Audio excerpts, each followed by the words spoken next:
Welcome in. It is the North Side Baseball Podcast. He is Jason Ross. I am Mitch Woodmeyer, talking anything and everything Chicago Cubs baseball. However you get your podcast, maybe you're watching via our YouTube channel, our website, Northside Baseball, Apple Podcast, a variety of other ways. We always appreciate you tuning in. Make sure to click the subscribe button on whatever outlet you're on, YouTube, Apple Podcast, whatever it may be. Last week, Jason, we'll get to this down the road, but when I was going through my notes and putting things together, we've been finishing up talking playoff picture. And I remember last week when we had finished recording, or when we were recording and getting ready to wrap up, I said, the Cubs are 5.5 behind the Brewers. Maybe this time next week they'll have chipped into that a little bit, and the Cubs are still 5.5 games behind the Brewers. But we'll get to that down the road. I do want to start with a couple of additions made to the Cubs, and we can throw another one in there that actually happened earlier today. And when I say today, per the usual, Jason and I are recording on Tuesday for a Wednesday publish. The additions of Carlos Santana, Aaron Civale, and then was it Joe Ross today? I saw the Cubs also added, I believe, if I'm not mistaken. I missed that one. I could be wrong. I have been wrong before. I'm going to look it up, though, now, because the fact that you haven't seen it worries me, that I might be incorrect. He's a pitcher in the Chicago Cubs organization, Joe Ross. Cubs sign righty Joe Ross, minor league deal. Yeah, minor league deal. Yeah, I missed that one today. Okay, let's start with Santana and Civale, and kind of just want to get your thoughts. I'll be honest too. To me, these are September editions, so it's never going to be anything like groundbreaking or a major deal. Neither of these really moved the needle too much for me. To me, it was just, hey, we can add a couple guys to the roster on September 1st. Let's take a couple of flyers on a couple of veterans, a bat and an arm. I was looking at some of Santana's numbers from this year before Cleveland cut him loose. And really throughout his career, he's been pretty damn good against lefties. 819 OPS against lefties throughout his career. Of course, he's a switch hitter. This year, just 681. The glove is still good.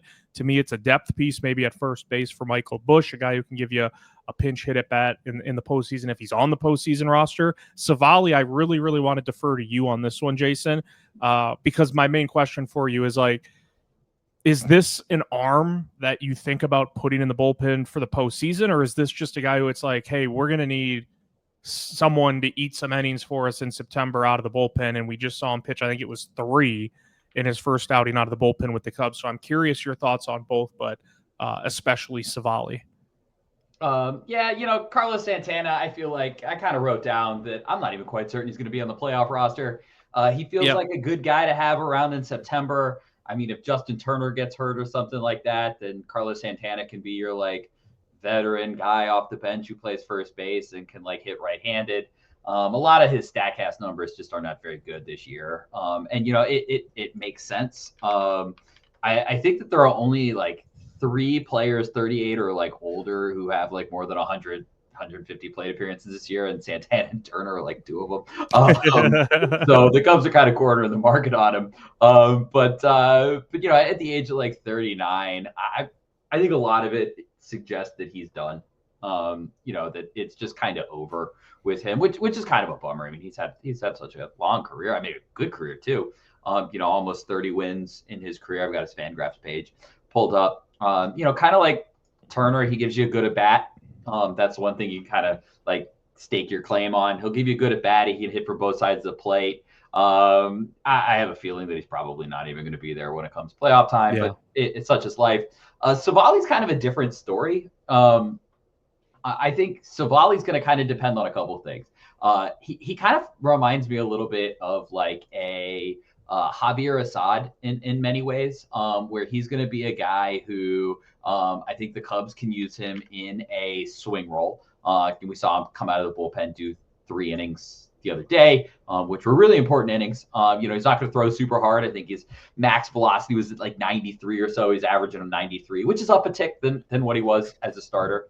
He's not a big ground ball percentage guy, so you kind of think, I don't know, maybe he's not much of an XFIT beater, but he's had some good runs at times in the majors. 124 innings back in 2021, which were pretty good.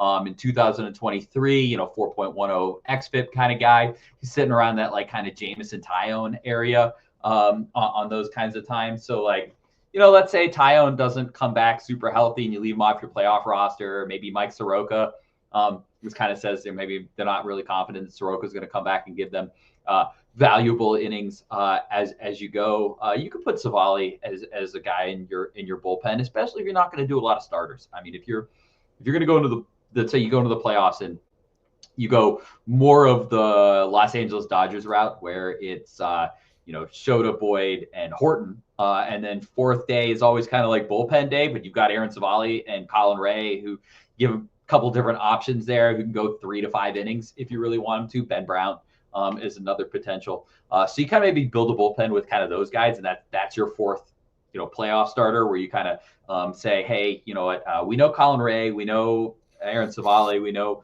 Javier Assad. These guys aren't going to be stars over 6 innings over the playoffs, but if you go out there and you max out for 2 innings, 2 1/3 innings, one time through the order with each one of those guys, in the aggregate, there's a starter right there. So we'll see where he goes. I think these are about the best kind of things that you can add as you head in September with rosters expanding.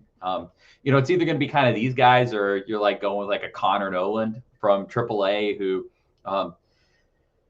soft tossing righty. He's had a good season with Iowa, but like I don't know what I want to do with I think he's like 25, 26 with a kind of like pop up overage prospect in Iowa if I want him pitching meaningful innings. I think he could make major league starts down the road and not be horrible at them, but like Aaron Civale can do that too, and I like it, right? Yeah. So that's kind of where I sit on both of them. I like them. They're both. I'm glad to have them for the ride. I'd rather have these guys than other people. I think it could be worse. You have guys who is asking. I think Civale, you're really asking like, can you give me 12 good innings? Like 12 good innings between now and September's end, and Civale's going to work out for you. And he's giving you 3 already, so he's got like 3 of those 12 like wrapped up.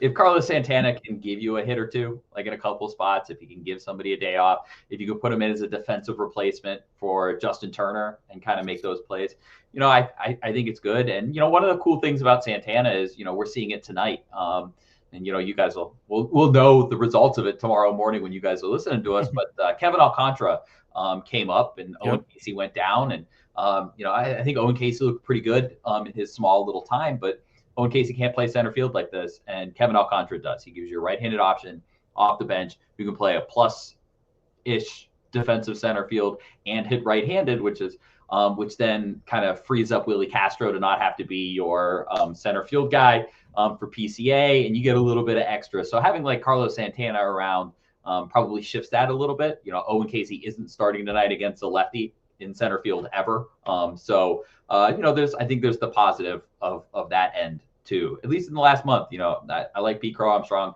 as much as the next person, but he can't hit lefties very well. And it's kind of helps alleviate that.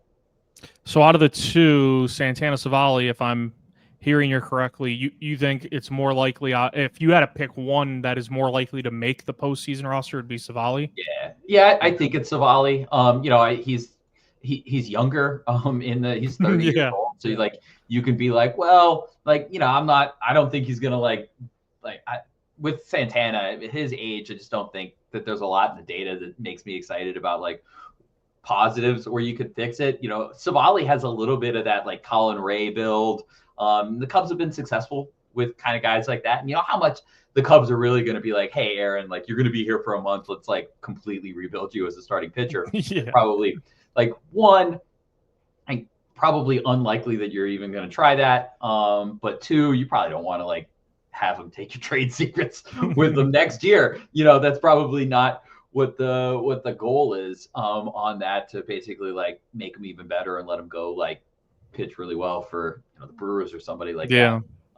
But yeah, no, I think you're probably more likely to see Civale in the playoff team. I don't think it's like a guarantee that you see him on I don't think he's so good that you have to include him on a playoff roster, but I think it's more likely you see Civale on a playoff roster than Santana.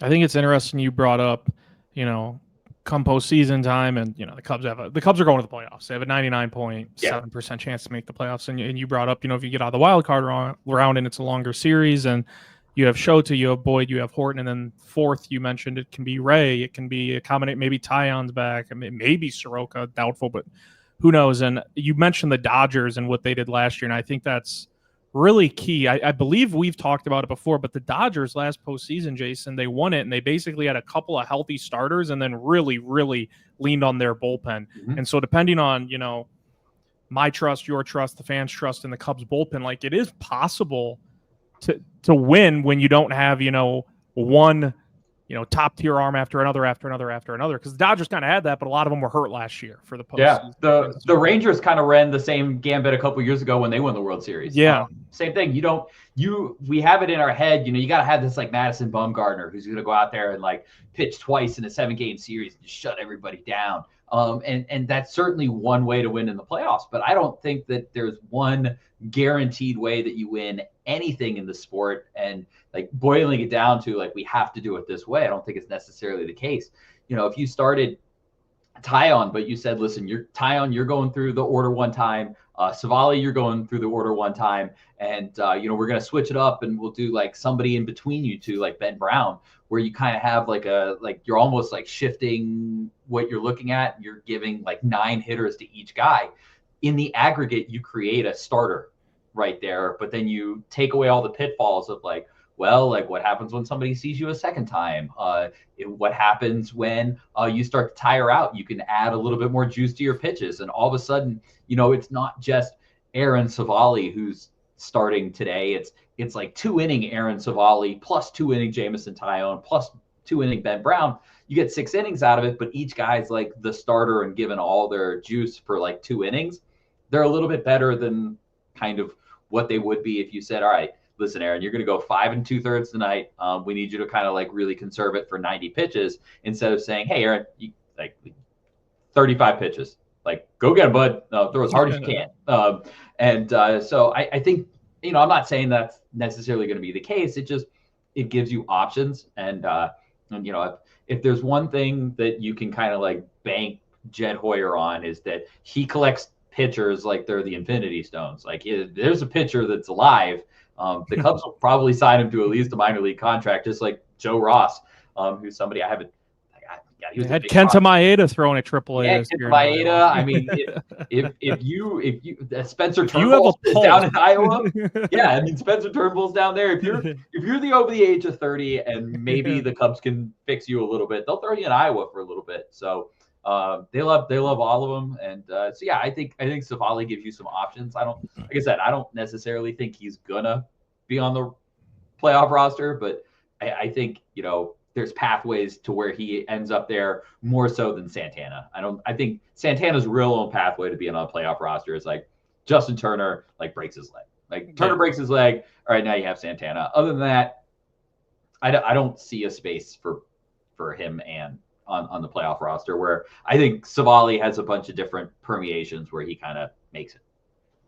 Northside Baseball Podcast. He is Jason Ross. I'm Mitch Woodmeyer, talking everything Chicago Cubs baseball. You brought up the word data earlier. You brought up Pete Crow-Armstrong. I do want to talk about what the data, we'll link them together, is saying about PCA in the second half post All-Star break, Jason. And I feel like in the first half, I know I was guilty of this. Whenever we would talk about PCA and he's doing this, he's doing that, stealing bases, hitting home runs, sensational defense, great glove, all that good stuff.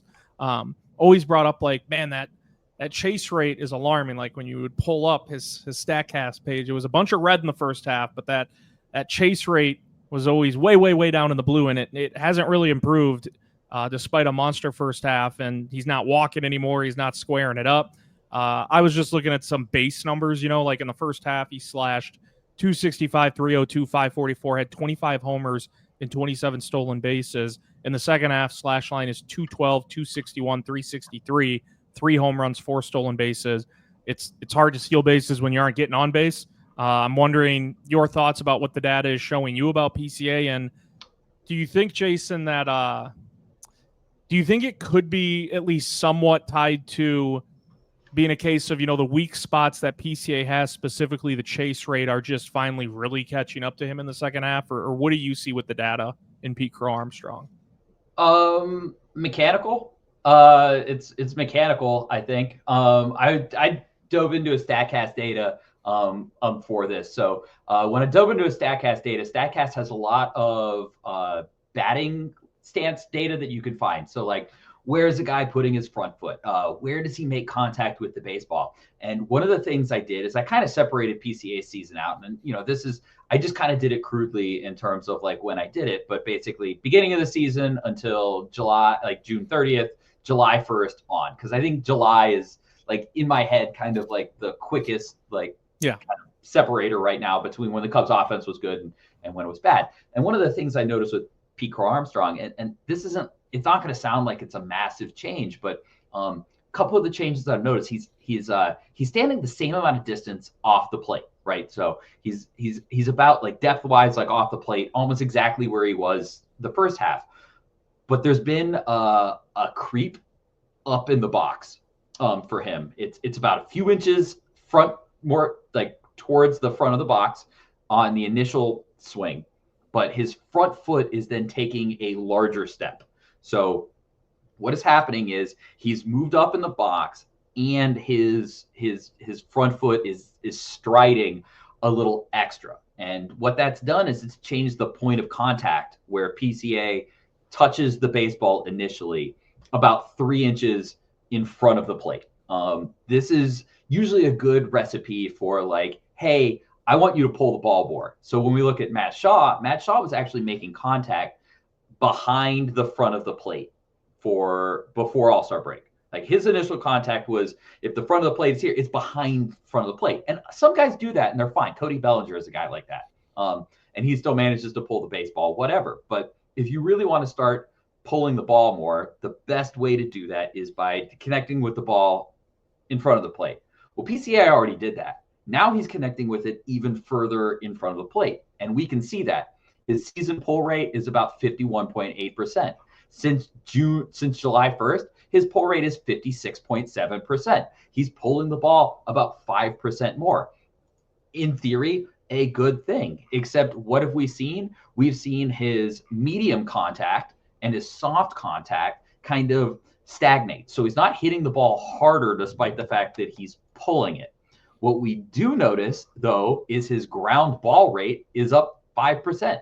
He's hitting more ground balls. Why? Because he's contacting the ball too out in front. So what he's doing is he's rolling over everything. He's basically he's either going to jam himself because he's too far out in front, or if it's out over the plate, he's just pulling over on the ball. And I think it's mechanical.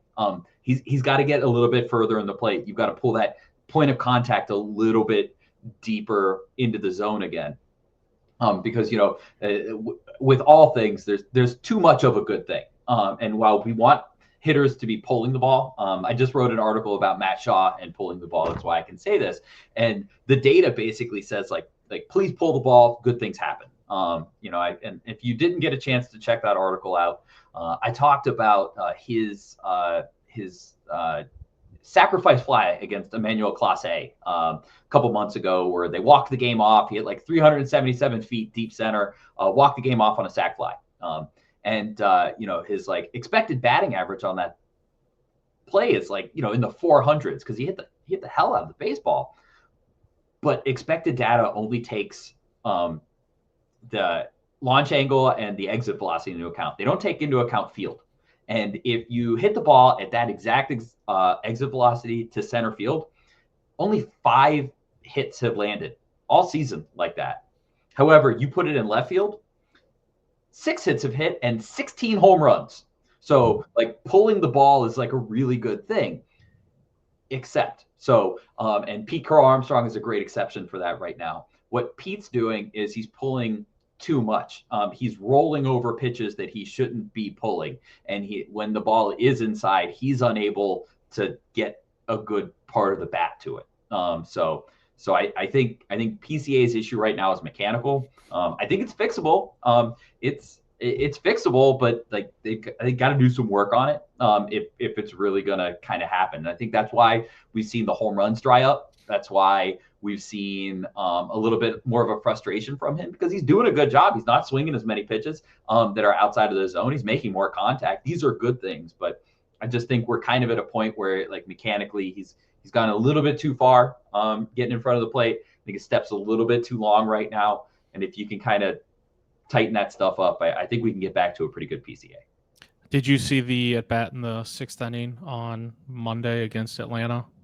You did. That's a perfect question. Not only did I see it, actually, I just wrote an article today all over it. Oh, did you really? Yeah, no, literally broke down the whole thing. I swear I did not know that. Yeah. Tomorrow morning, I did an anatomy of the at bat. So I broke down each pitch and why I love what he did. Can you explain real quick what for those who were? Yeah, it was he bunted on an 0-2 count. Yeah. And then followed up with a 2-run double. Yeah. And then Dansby Swanson had a 2-run double. So I won't spoil too much. I'm gonna make you read it tomorrow a little bit. But like status, like statistically speaking, I love his decision. I can't believe I'm saying that. Like on an 0-2 bunt, I think Pete Crow-Armstrong did exactly what he should have done in that moment. Like he stacked the deck in his odds in a very good way with who was pitching against him and where he was in the count and who Pete Crow-Armstrong is and defensively what the Braves were doing. Like it was the perfect count. He's the first major league hitter all season to get a hit, to bunt with 2 strikes and get a hit. But like it was like the perfect position to do it. So credit to Pete on that one. I think he was wise beyond his years to lay that one down. Yeah, there's no way that was a call from the dugout, right? No, I don't think so at all. Saying this is what I'm going to do. Yeah, I think, and I've paid attention to it. Like he knew he was doing that before the pitch was thrown. And you can see it because before, like as Stratton is coming forward, he's already laying it out. And I thought he did a great job with getting the bunt down, but it was set up to be a positive situation for him. The concern that he was going to foul that ball off is not nearly as much as I think we probably think it would have been like in a 2-strike count based on where the defense was. Like he kind of knew what he was doing in that spot, and I think he made the right choice. But yeah, saw that at bat, loved it. It's great. Without Swanson and Kelly, we probably aren't talking about that at bat very much today because it's just like whatever. He bunted, Swanson struck out, who cares? But Swanson and Kelly really helped kind of amplify that at bat, but neither of those things happened without what PCA did. So I loved it. If you're going to be struggling, find a way to extend the inning. And I think Pete did that in a place that he probably strikes out if he doesn't. I think he probably strikes out if he doesn't do that. Yeah, I'm excited for this article on Wednesday. I had a lot of fun writing it. There were 2 outs too, right? 2 outs. 2 outs, 2 strikes. Yeah. And it is fascinating when I dove into the data and I saw like what happens when you hit a ball that weakly the opposite way, like in the infield. Guys are hitting like 560 on that stuff. Like it's like a really like we always think about like hitting the ball, pull it, but man, if you like swinging bunt or you bunt it and you hit it really weak to the opposite side, it's actually like kind of like a good way to get on first base. I mean, you ain't doing anything other than getting on first base, but it's a sneaky, interesting way to get on first base, and it's hard to hit the ball that soft. But if you are good at doing it, there's a whole avenue of getting on first base that we don't really think of. So I thought PCA did a really good job on that. It was fascinating, and yeah, I had a blast writing that article. I've never had more fun. I've never had more fun diving into a bunt in my entire life. That's awesome. I'm pumped to see that article on Wednesday when people are watching or listening to it. Yeah, should be out in the morning tomorrow. Northside Baseball Podcast, Mitch Widmeyer, Jason Ross, as always, talking anything, everything Chicago Cubs baseball. Danielle Palencia had a couple of hiccups last week. The question I pose, of course, on the rundown is wondering aloud if it's just sort of a blip on the radar for the Cubs closer. And I guess I'll just start by saying I'm not worried about Palencia. Came into a couple of tie games in the 9th inning. I know it's weird. It sounds like I'm making an excuse. I'm not trying to do that. But closers and really like arms out of the bullpen in general, Jason, we know how touch and go they can be. And for Palencia, you come into a tie game compared to coming in for a safe situation. For him, those are 2 very, very different scenarios. And it's possible Palencia was somewhat uncomfortable in those spots. I don't fault Craig Counsell for putting him out there at all. I'm not worried about those 2 rougher outings last week for Palencia. I don't know if you are. Maybe you are, and the data says something, but I'm not worried about Palencia. No. The first thing I said is basically what you just said. I said not worried. Closers do this. Because closers do this. When you have small sample size, weird stuff happens. Like So since August 3rd, he has a 5.79 ERA, which you go, oh God, that's horrible. Like that's not good. But he has an xFIP of 2.07 because he's striking out 13 batters per 9 innings. He's not walking anybody. His walk rate's fine. His contact rate is fine. Like it's no change. So guys aren't like hitting him more often than not. I think he's had a couple of weird situations. His left on base percentage is kind of low over that span. I think it's just like sometimes good things happen when bad things should, and sometimes bad things happen when good things should. And in small sample sizes, that happens. I think Ian Happ is a great example of this, like from a hitter's perspective. He's been doing the right things almost all season. Like all of his expected data basically say he's in the midst of his best season of his career. And if you look at his data, you would just like actual like numbers. You'd be like, oh, can't be true. Well, what is he doing right now? He's going bananas. And that's because eventually, if you keep doing good things happen. You know, if you flip a coin 10 times, in theory it should be 5 and 5, 5 head, 5 tails. But sometimes it's not. Sometimes you flip a coin 10 times and like it's not impossible. It's a heads every single time. That's like statistically possible. In fact, it's statistically possible for 100 out of 100. It's not likely to happen. Probably not going to happen if you do it right now. But sometimes when you expect one thing, like it doesn't always happen that way. So I think generally speaking, Daniel is doing what you would expect him to do in terms of like the pitches he's throwing, the velocity he's getting, the actual shape on the pitches, where he's leaving it. And like some things just aren't working right now. And that happens. Like you can do everything right sometimes and bad things happen. And I think he's a good example of that. I think he's going to be fine. I'm not really worried about it. So like if we saw like a lack of velo, if like guys weren't chasing anymore, if he was walking a bunch of guys, you'd have me pretty concerned. But I'm not concerned. I think he's a good closer, and closers do this.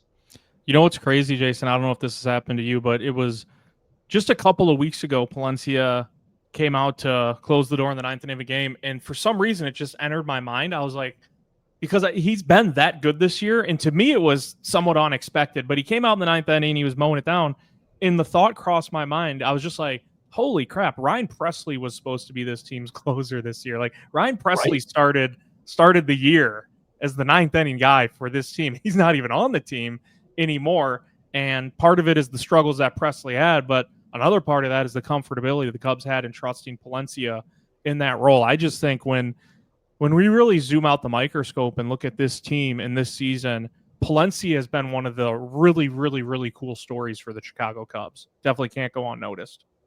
No, he's been just such a good calming presence at the end of the bullpen. I know like people are going to hear calming presence and they're going to be like, no, he's not. Like it always feels like it's a roller coaster ride. Again, like I just don't think we have a real opportunity of watching a lot of these other like closers, right? Yeah. Like, we get the Daniel Palencia experience. And for us, it feels like it's a roller coaster. But I think a lot of these guys is more of a roller coaster than we realize. Can I bring this up too, Jason? Yeah. If people, and there are fans that say that, if there are fans that are like, man, it's too much of a roller coaster ride with Palencia, then what the hell was it with Hector Neris last year? What would you call that? That was a roller coaster ride, but it was one that you usually knew how it was going to end, and it wasn't pretty. No, it's not. Like pretty. I looked at him and I was like, that was an unpleasant roller coaster ride every time Hector Neris was out there. No offense to him.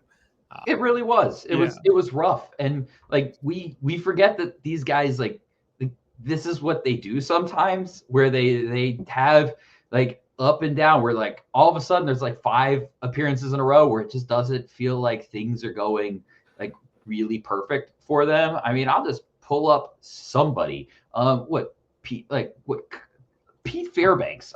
When Tampa Bay? I pull up his game log, great player. Okay, I didn't do this on purpose. Over Pete Fairbanks's last 8 innings, he's given up 10 hits. He has had at least 1 runner on in every one of those appearances except for 1. He's had 2 in one in 3 of his last 8 innings. In 3 of his last 8 innings, he's had at least 2 base runners on.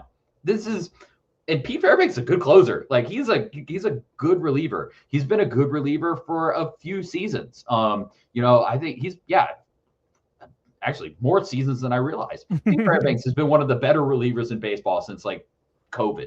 And his last 5, he's given up 10 base runners in 8 innings. So we just have to realize that unless you have like the elite of the elitist closer, like sometimes in 5 outings, they give up some runs, they give up some guys, they get on base, it happens, right? It's just baseball. So no, I'm not worried about Valencia. This conversation also reminded me, I sent this to you maybe like a month ago. You had randomly brought up Tyler Chatwood on a podcast episode, and one of my buddies texted me. He's like, "Can you tell Jason to never bring up Tyler Chatwood again?" He's like, "I forgot that name existed, thankfully, until he brought it up." And then I remember going through that after he texted me that. I went and looked at Tyler Chatwood's like numbers with the Cubs over the couple season span. I was like, "Holy crap!" Yeah, my buddy was like, "Please have Jason never bring up Tyler Chatwood again." I brought up Hector Neris a few minutes ago. People are probably cringing, like, "Can we not reference Hector Neris?" I'm gonna have to use a couple of these names. I don't know if you saw, but Immaculate Grid just kind of posted up a fun one today, where it's called I still remember some guys I remember from the 21st century, where it's basically like fill in with the most obscure guys that you could like imagine. And I'm sure Tyler Chatwood is probably a pretty low number. Felix Heredia is always a personal. That's a guy I remember, a fan favorite. Horrible. I mean, just the worst with the Cubs. But he also pitched for the Yankees and the Blue Jays. So if you ever need a Cubs, Blue Jays, Yankees reliever and get like a real low score, that Felix Heredia is one. So I'll be putting him in on my Immaculate Grid directly after this because I'm curious to see how low I can get it. That's funny. Northside Baseball Podcast. Let's pivot to a weekly segment we do. I shouldn't even say a weekly segment that you pretty much host this part of the show. The minor league report. We're really winding down too, aren't we? Yeah, we are. Myrtle Beach playoffs start pretty shortly. So it's the big report there is that they were one of the worst teams in their entire league. The way that a lot of the minor league does it, I think it's probably because of promotions and everything like that. They play half seasons. So they have like the first half of the year. And then if you win your division in the first half, you enter the playoffs. And then they basically erase everybody's record and they do it a second half. And Myrtle Beach was like last place in the first half. I mean, just horrible. They were unwatchable for the first half of the year. They added guys like Kane Kepley, Ty Salthazine, a couple guys that we'll talk about, Angel Cepeda as another one. Young guys got going. They won their division like going away in the second half. So they will be going to the playoffs. We'll have some playoff coverage over at Northside Baseball for that. I know we were just talking about how we wanted to handle that. Getting into some individual players, I think the biggest news is that Kevin Alcantara is called up. Owen Casey is optioned back to Iowa. Probably won't see Owen the rest of the year at the major league level. Maybe they'll bring him up if like an injury hits. But he had an interesting little bit of time. It looked pretty good. Didn't look like he was out of his depths. Do you think he's major league ready next year, wherever he's at? So yeah, Owen's back down. Kevin, before he came up, had a pretty good week. 105 WRC plus, hit a home run. K percentage is up a little bit. We'll see how it goes. He has made it does look like a little bit of a mechanical adjustment.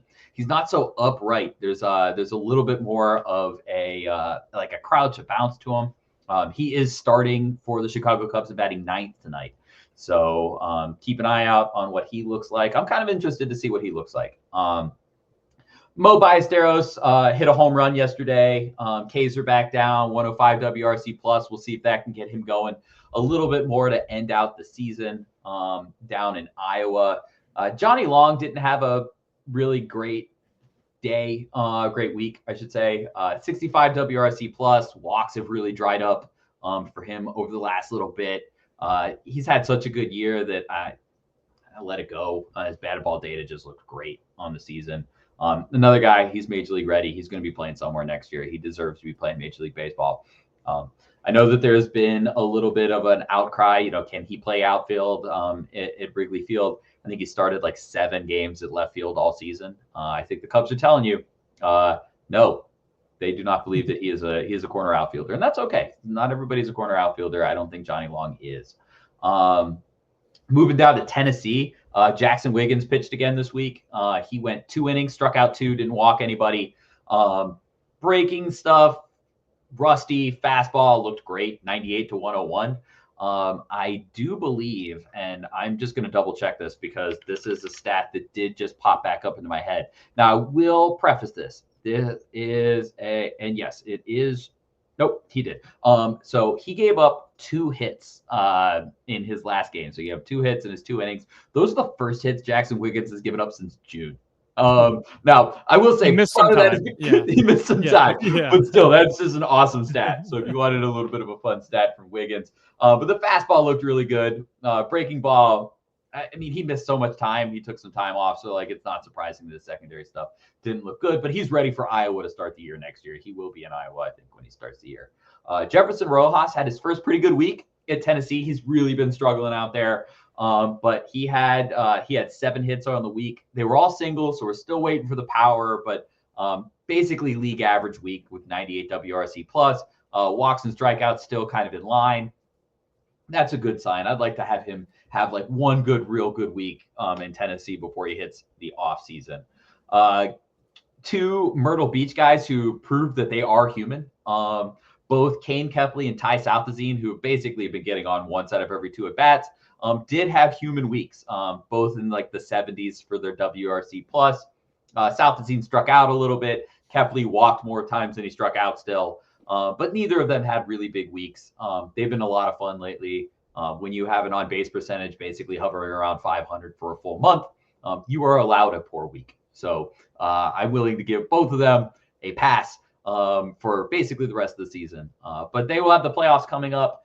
I think if South Bend was in the playoffs, both of these guys would have been called up for their playoff run. But with South Bend, they're not doing anything. Myrtle Beach is going to be the playoff team, so they'll probably stick in Myrtle Beach and let them get a little bit more action down there. So playoffs start soon. The Cubs have had some good success in the minors recently. They've won a couple of championships with a couple of their teams, so maybe Myrtle Beach can keep that up. A name to keep maybe an eye on is Angel Cepeda. He is a 19-year-old shortstop who has been down at Myrtle Beach. His contact rates have been going through the roof over the last little bit. Just in terms of his August data, he has a 152 WRC plus.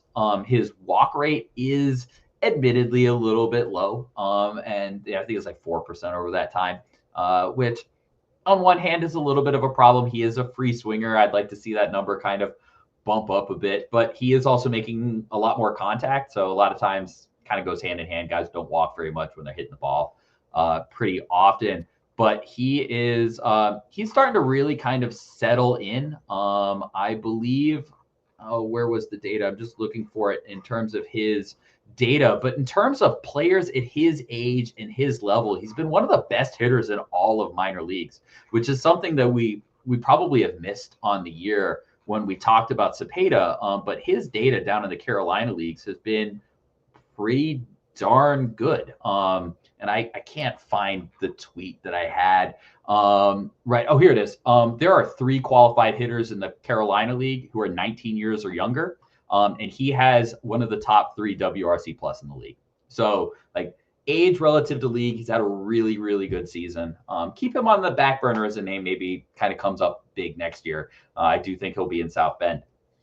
One last little minor league note before I jump into a little bit of news. Ethan Conrad is swinging off of a tee. He's our first round draft pick coming out of Wake Forest. Hurt his shoulder pretty early in the season, so he didn't play a lot.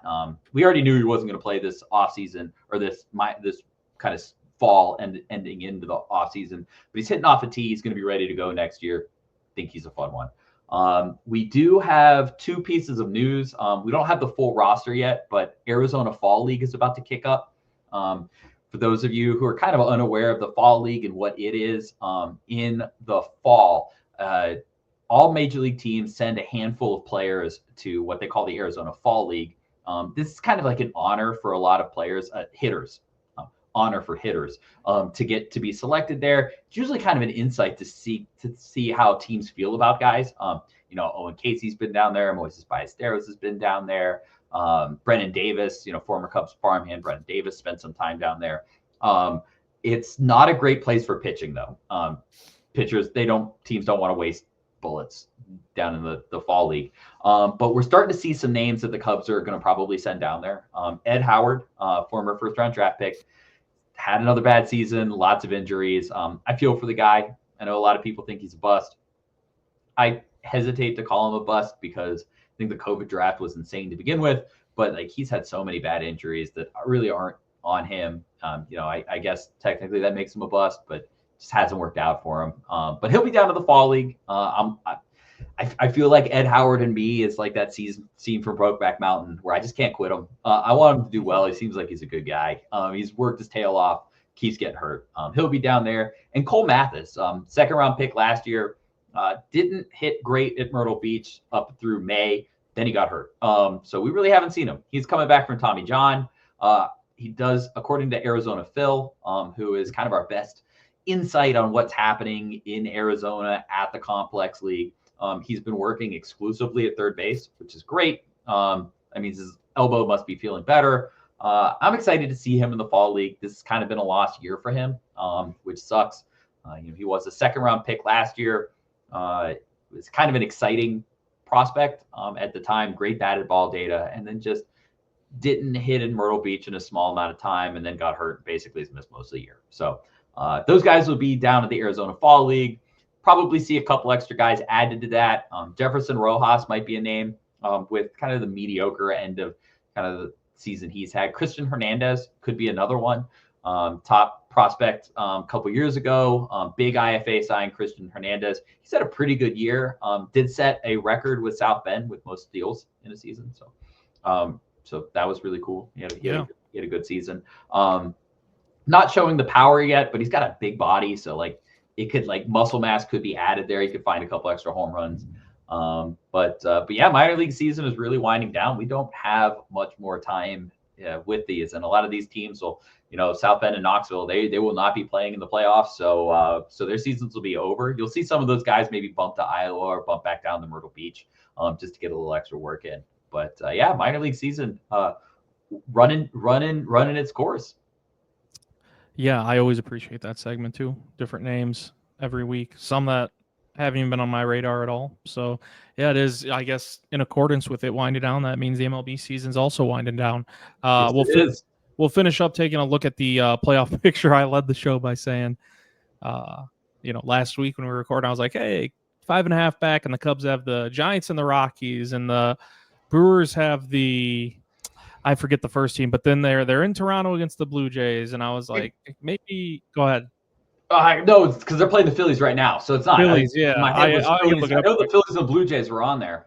Yeah, and I'm hoping you can still hear me because my camera went out real quick. But, I can still hear you. Yeah, you warned me about that. It overheated today. I'll get working on it here in a second. But when we recorded, I was like, man, the Cubs have the Giants and they have the Rockies.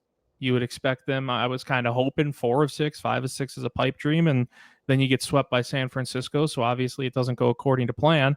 And they were 5.5 back when we recorded last week. They're 5.5 back of the Brewers still. Tops in the wild card, though. San Diego 3 behind the Cubs for that top wild card spot. I mentioned per Fangraphs, the Cubs have a 99.7% chance to make the playoffs, 6.6% chance to win the division. So you can kind of, see that the odds are against the Cubs to take the NL Central.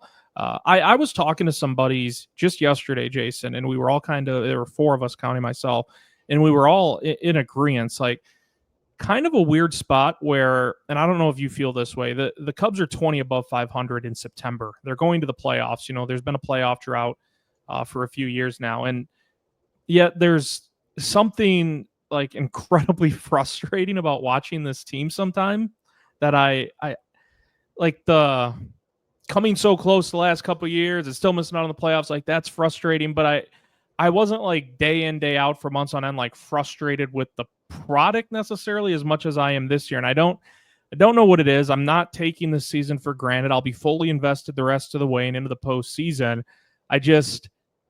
I am starting to come to terms, or at least tell myself, like, the Cubs are going to the playoffs. That's awesome. But do I expect them to really make some noise once they get there? That's the part I'm not being able to convince myself of. Now, the baseball postseason can get absolutely chaotic. It can be unpredictable. The Dodgers are dealing with injuries. The Brewers are on this magic carpet ride. The Phillies just lost Zach Wheeler for the season. The Mets have certainly shown vulnerabilities.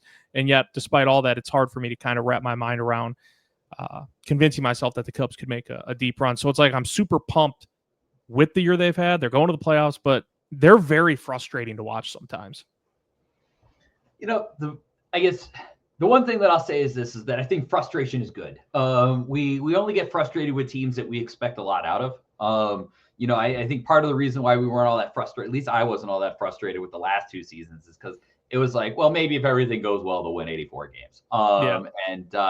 And this year, it's like I kind of came in with the expectation the Cubs are going to go to the playoffs. And then they're right now, if you look at Fangraphs odds, they're projected at 92 wins. There's only two teams projected at more than them, the Dodgers and the Brewers. So I think frustration comes because like they're good. Again, it's like, I think outside of my Cubs fandom, I'm born in Philly, so I big Eagles fan, big Philadelphia Flyers fan. So on my social medias, I have a lot of people who follow the Phillies then. So I get a lot of the Phillies news as well. And I don't care about the Phillies at all, but Phillies fans are like frustrated with the Phillies in the same way we're frustrated with the Cubs. And you can see that in their like mentions and the things that they're replying to. So I think there kind of goes a hand in hand with being frustrated and being good. So I welcome the frustration in a weird way, because when I'm frustrated with them and they're being annoying and you're like, well, why can't they score more runs? Or like, why did he give up? Or it's because they're good. And it's because you expect more out of them all the time. In a 162 game season, everybody's going to have some frustrating runs.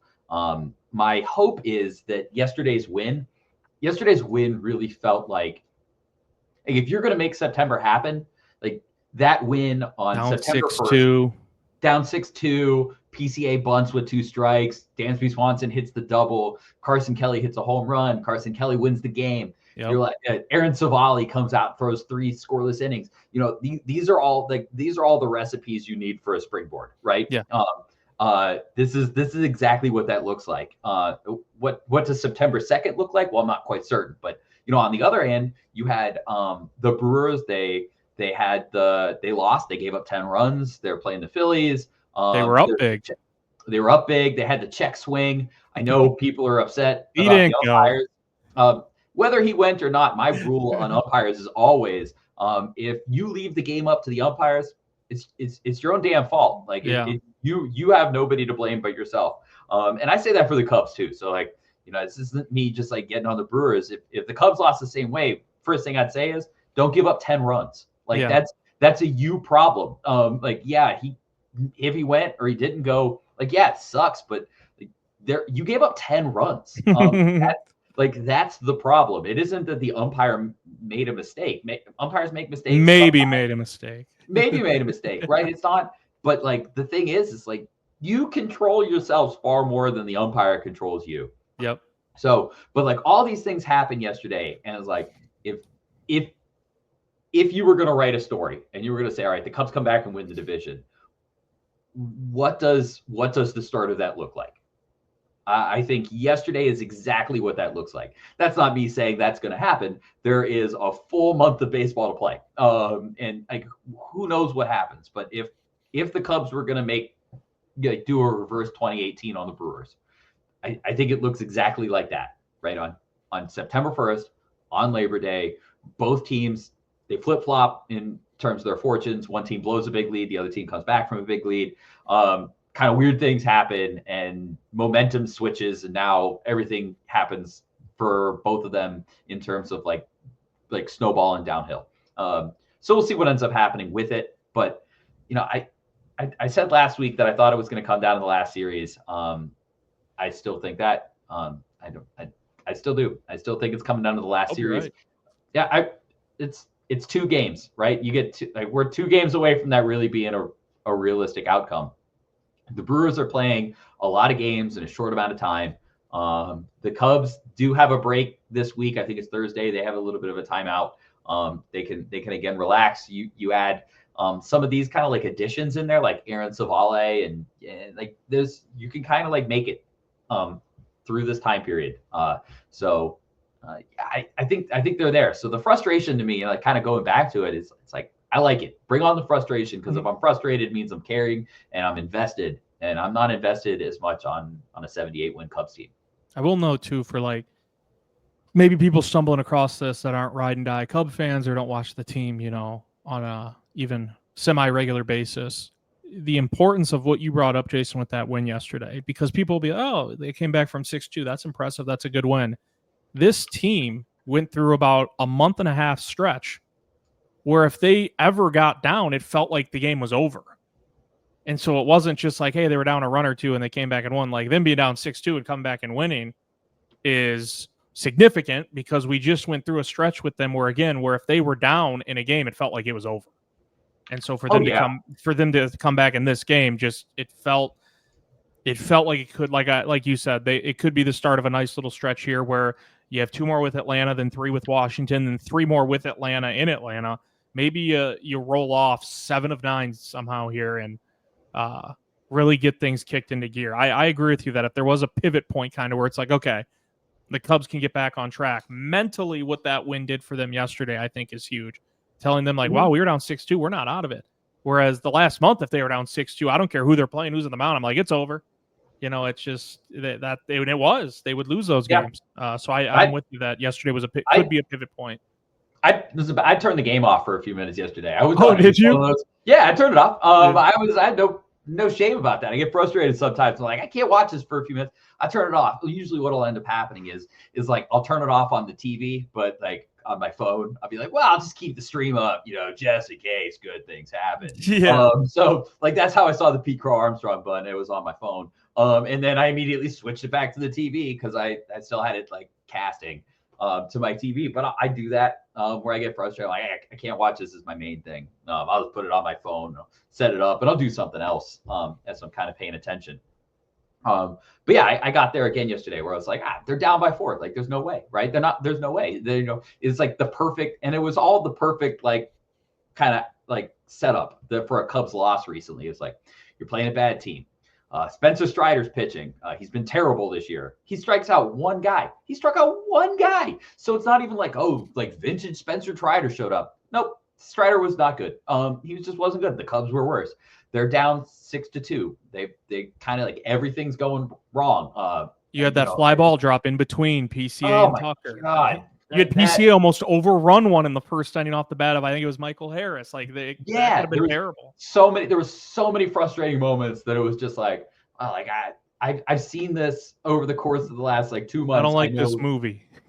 No, I've seen this movie. I've seen the movie 30 times. I know how the script goes. Cubs are down 6-2. They don't score again, and game's over, right? And then we're all complaining afterwards. The Cubs offense sucks. Kyle Tucker is the worst ever. He dropped a fly ball. A little bit of weird talking. Why is Ian Happ in the starting lineup? Why people like constantly? I know exactly like all the bullet points that I'm going to deal with at the end of the game.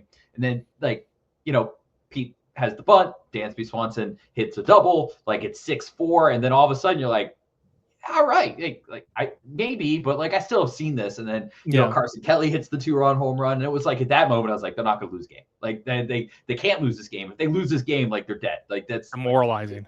Yeah, it's demoralizing. They end up winning it anyways, and that gives me kind of some hope. And I think back, one of the springboard wins I remember was 2007, I believe.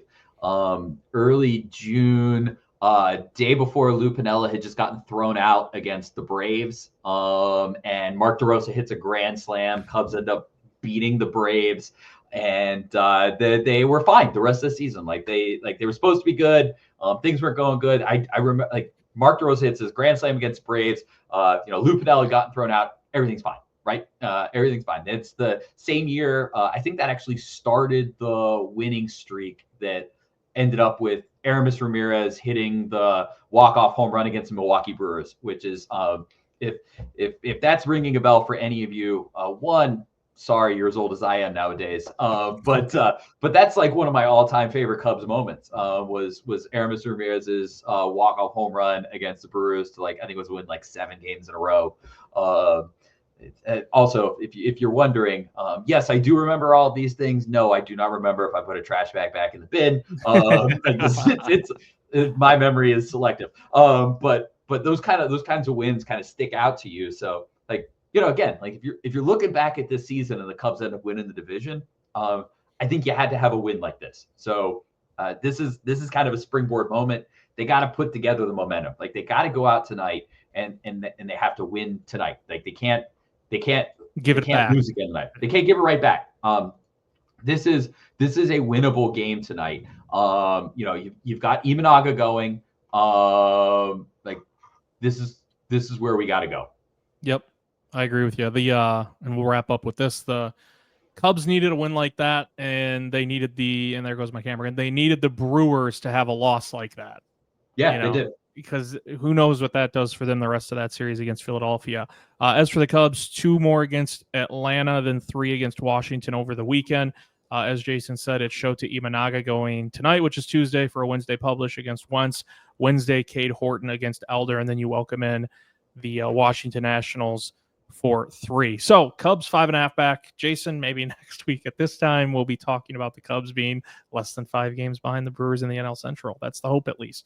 This has been the Northside Baseball Podcast. He is Jason Ross. I am Mitch Whitmire. We'll see you next time.